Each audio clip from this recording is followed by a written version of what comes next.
Because I'm a fan of all this stuff, and I haven't seen it, so I'm going to watch it as a fan because we recorded it a while back. So I'm just hoping I don't hate what I did. So did you grow up being a DC comic or Marvel?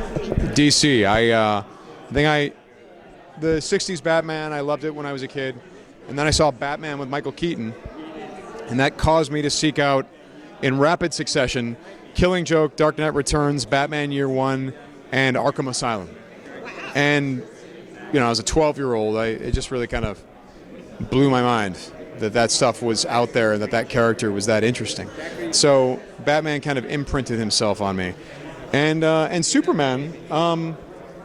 That's something that was imprinted on me similarly because Christopher Reeve and what they did with the very first big superhero film, Superman. I mean, it's incredible. It's a bit of a process. I mean, The Flash is not terribly far from my regular voice. It's maybe just slightly more heroic.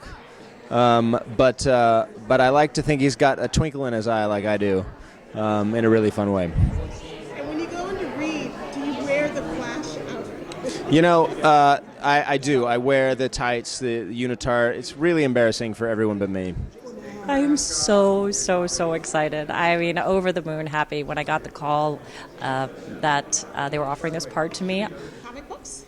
I didn't grow up reading comic books. I definitely grew up, being introduced to and loving superheroes, mostly from Saturday morning cartoons. I was a huge Super Friends fan.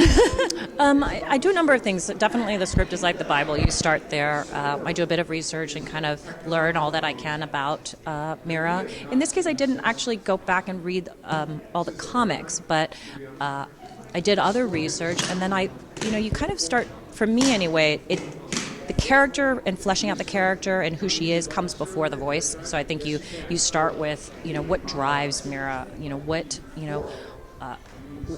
who she is as a person, what her passion is, and what her fears are. So this time we have Aquaman, but you still need a Batman, because if you don't have a Batman in the Justice League, you don't really have a Justice League, do you? Because not only because he's like an iconic part of it, but also he kind of facilitates communication and makes sure that they don't get kind of too carried away with themselves and egos and differences and personalities and stuff. So he kind of keeps the whole thing working together as a team, and I think that's really important. He is, and he's also the guy that says, I prefer to work alone, but he also knows that the League is only really powerful when it works together.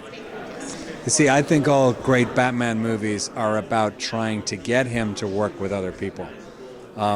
Because he always starts out saying he wants to work alone, and yet there's always a Nightwing or a Robin or a Damian or a Justice League that he has to force himself to get his head around. So I think that's, in every good Batman story, it's about playing with what he wants to do and what he actually has to do in order to survive whatever enemy they're up against.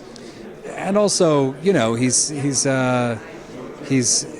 the Justice League themselves always start out not getting on with each other, but by the end they're kind of getting on a lot better. And I think Batman's to thank for that.